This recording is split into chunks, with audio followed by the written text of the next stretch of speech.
Hi guys, welcome back to the marriage course. Trust that you had a good first module with us and really good to have you back tonight. We're going to be dealing in this module with roles in a relationship, the role of a husband and the role of a wife. Now, when I talk about roles, I'm not talking about responsibilities. Responsibilities are maybe discussion points that a husband and a wife have with each other.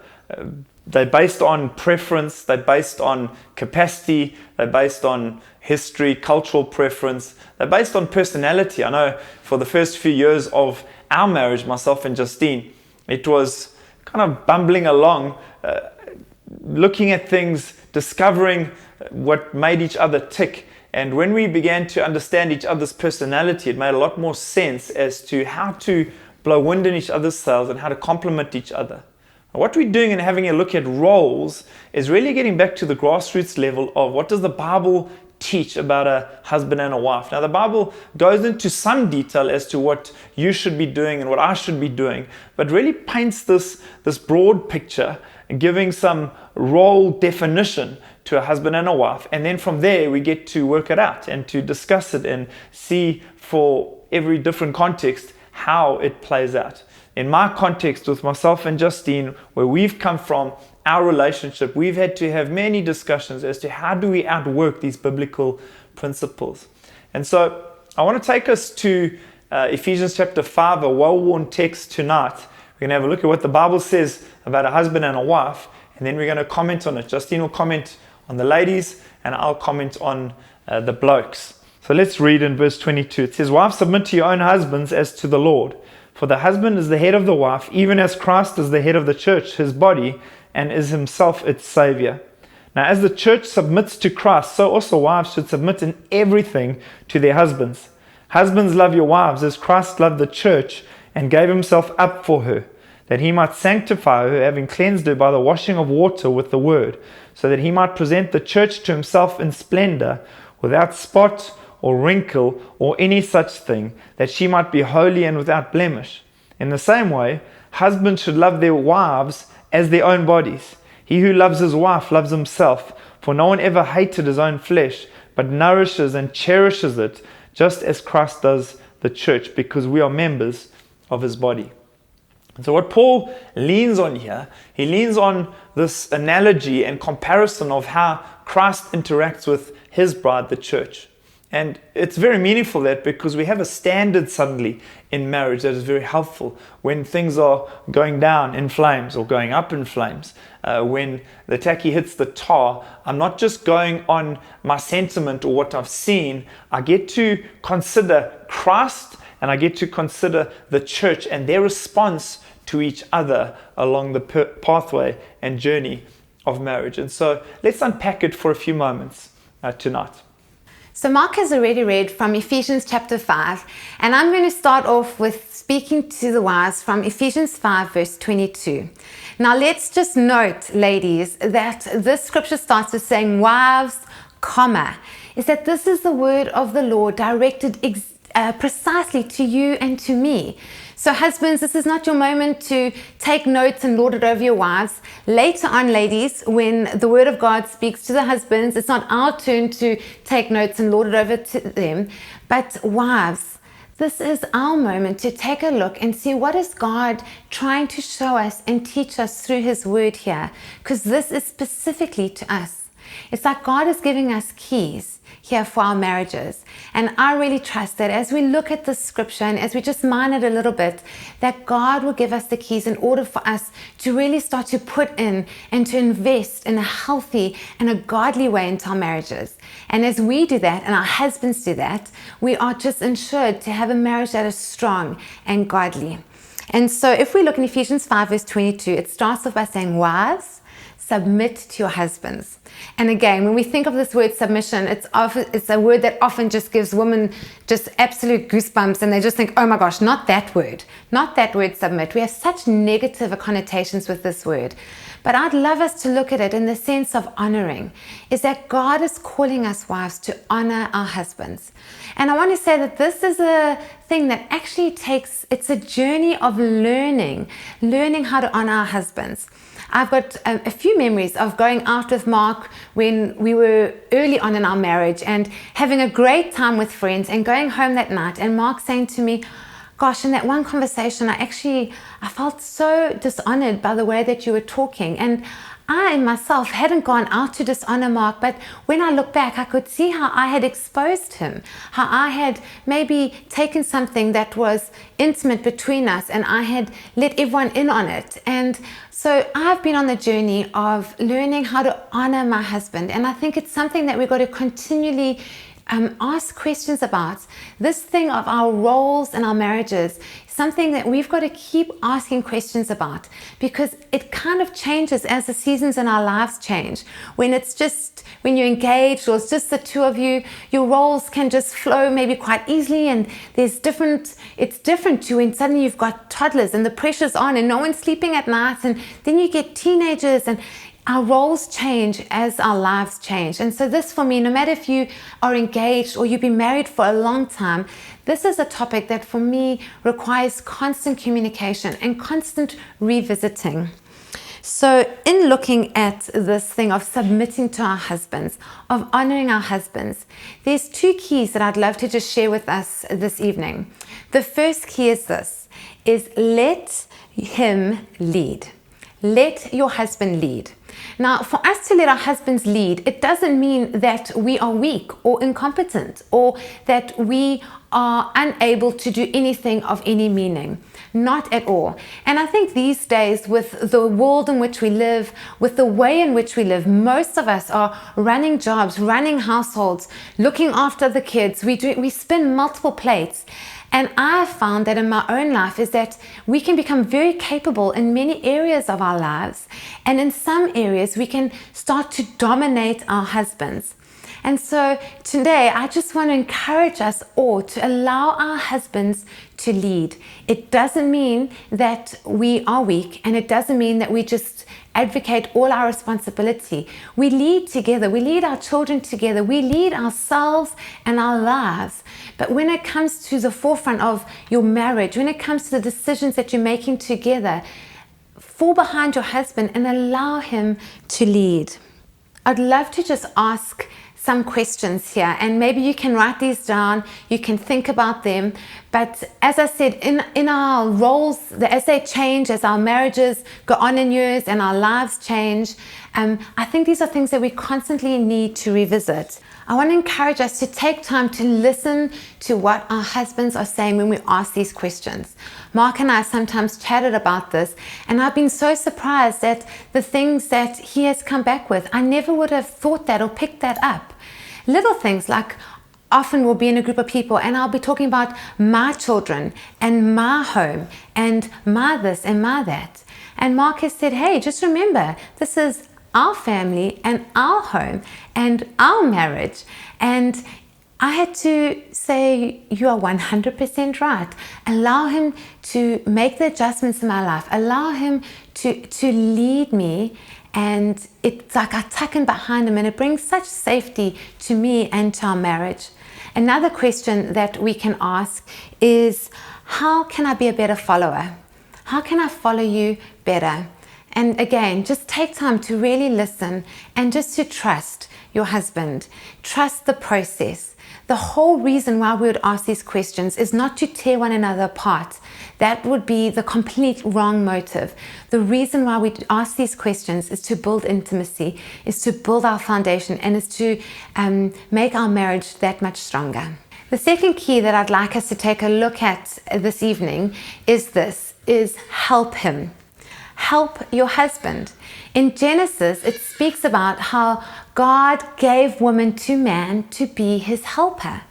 And God didn't give us to our husbands to be their mothers. So I'm not saying we are there to mother them. God has called us to help them. What does that look like? Dr. Wilkinson has looked at that word helper, and he's found that exact word in different parts of the Bible, and he's kind of broadened and given us a few keys as to what helper actually means. So the first one I'd like to share with you, what does it mean to be a helper? It means it's the one who assists. You can find that in Psalm 70 verse 5. God has called us to be women that assist our husbands, that draw alongside them, that provide assistance where they need it. The second place where Dr. Wilkinson says, what does helper mean? He says, it's the one who encourages. In Isaiah 41 verse 10 and Psalm 10 verse 14, you'll find this reference.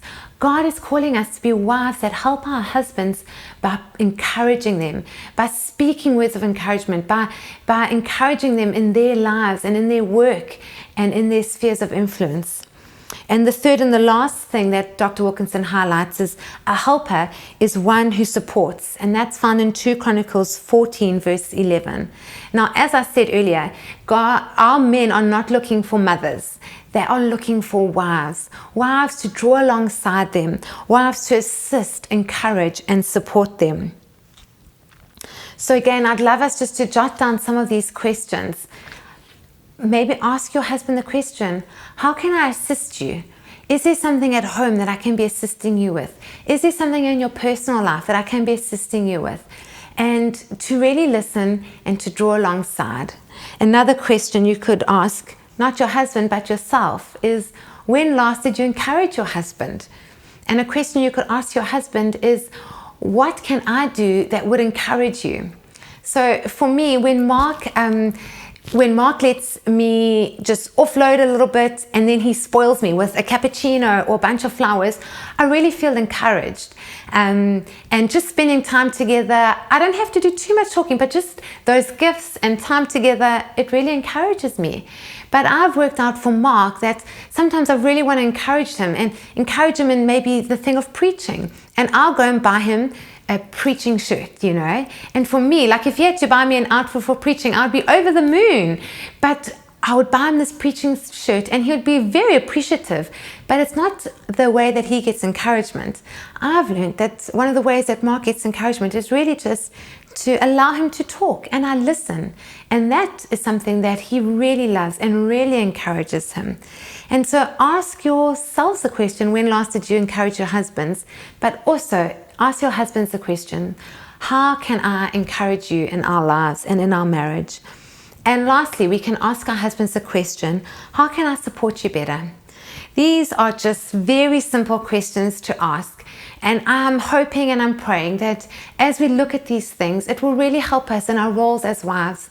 God's called us to submit to our husbands, to honor our husbands, to allow our husbands to lead, to be of assistance and help to our husbands. And I really want to encourage you ladies to give it your all, to back your husbands, to make them feel like they are the men. And as they do that, it's like God's encouragement comes upon them and they are able to also just pour out love into our lives. So really just go for it. Ask the tough questions, but be ready to learn, be ready to make adjustments and see the sweet fragrance of Christ into your marriages. So looking at the scripture, what God does is he gets our attention, and he's getting your attention as a bloke tonight. He creates a lane and he says, husbands, love your wives and lay down your lives for your wives. Why would he do that? It's like he's saying, control the controllables. When you do your part, it has such a positive effect into other parts, and it ensures that a wife isn't hostile toward her husband any longer, and she longs to follow and team up and partner with her husband. That's certainly been my experience.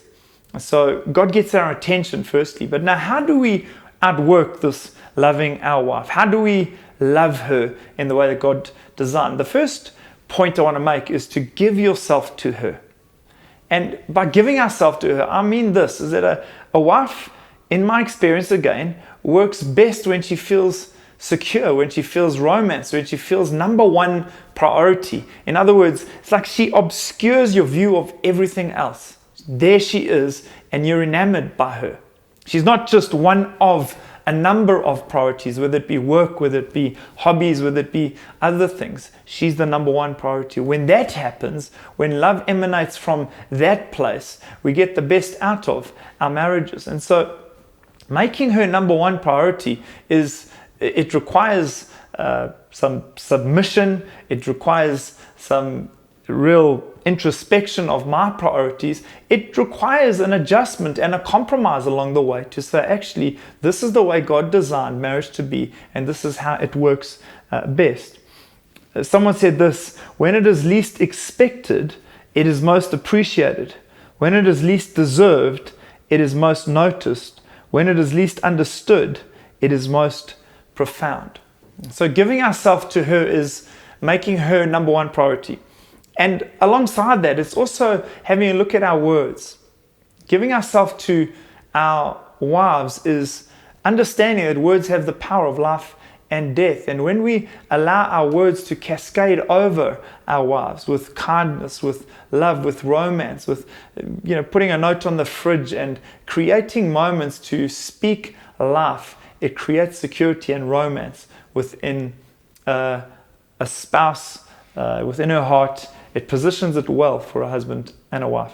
The second way that we love our wives is to lead them and to lead the relationship. Now, just that word lead might have a whole lot of negative associations. You might say, I've tried to lead my wife, and you don't know what my context is. There may be some wives nudging here saying, oh, you should check the leadership that takes place in our household. And I understand that. Leadership in a fallen world can be complicated, and particularly when the world sets the agenda as to what leadership is. I mean, for most leaders, they view it as a ladder to climb, as a promotion. It's something that they hanker after. And when they reach that place, it can be a position. That's not biblical leadership. Biblical leadership is servanthood. It's more functional than it's positional. And so God gives this ultimate function to a man. But let me give an example to help us understand it. I lead a team of elders on the ground in Durban. And we have to make a decision recently about a building or a space during lockdown. And we've just opened up our meetings, and the school has had to close under COVID regulations. And so I'm thinking about what the decision is we're going to make. I have a leaning and a persuasion, but I'm very mindful of this fact is that I can try and persuade or in my own dogmatic way, control the decision along a line, or I can lean on team. And so we have a Zoom call with the team of elders and discuss it from every angle. And in the end, my lean changed based on what they had said. And there was such wisdom in teaming together and making a leadership decision. I think this is a great picture of how it should be with husbands and wives. God's ultimately put or delegated authority for a husband to lead his family, but he doesn't do that in isolation, and he understands that I've got blind spots, I've got persuasions that may not be helpful. I should get counsel, and I should regularly be communicating with my wife, and we talk along lines that make decisions that are God glorifying and consider the Bible along the way. So God delegates this responsibility to a man to lead, but what it doesn't mean is that a wife doesn't lead. Many ladies have got wonderful giftings to lead within the home and elsewhere in society. What we understand along the way about leadership is four things. Firstly, we understand this concept of delegated authority. When I am under authority, I realize that I'm reflecting and representing another. Me as a bloke, I understand God's given me the authority to lead, and so it's not self-imposed. I reflect and represent Him. For a wife within a home, when you have the opportunity to lead and are leading in your own space, you realize that you're representing your husband and vice versa. Another thing about leadership, talking to the men now, is that leadership is about serving and about going before. In 1 Timothy chapter 3, it says to rule is to serve. And so our posture is one laid low, laying down our lives, serving our spouses and our families and those around us. But another way to understand is like the bow of a ship. It's at the front. It cuts through the water first. It encounters the danger first. And for me, that's one of the roles of a husband, is to not delegate those things, the critical things, to the kids and to the wife. Actually, they taking the hits first. No, it's for me to take the hits first, whether it be in the financial arena, whether it be relational tangle, to actually step forward there and to say, I'm going to do my part here and work off the base of the Bible. There's much to be said about that. Another thing to consider would be the priest in the home. It speaks about that in Ephesians chapter 5. Being a priest in the home doesn't mean that I have to be the only mouthpiece when it comes to teaching the Bible. But I think one of the huge responsibilities of a man is to teach and train his household in godly principles, to train in biblical truth. And you might be married to a lady that knows a little bit more about the Bible, but for me it's not about knowledge, it's about being present and willing to model your faith, because that's what people around you catch. Faith is not something to be delegated to another. That's something to own as a leader within the household. And then finally is being a provider. This again doesn't have to do with how much you earn or your spouse earns, but it has to do with a mindset of saying, I'm taking responsibility to ensure that those under my care are well looked after. And much can be said about all of these things. We really are touching the tip of the iceberg today. Just in conclusion, what we have really suggested for today's topic is that roles are principles that are based in the Bible. The outworking is never 100% perfect in a fallen world. But I trust that as you've just listened to and begun to consider some of these things, that it opens dialogue and discussion between a husband and a wife, and that the health of that can really prompt you and grow you in your relationship together.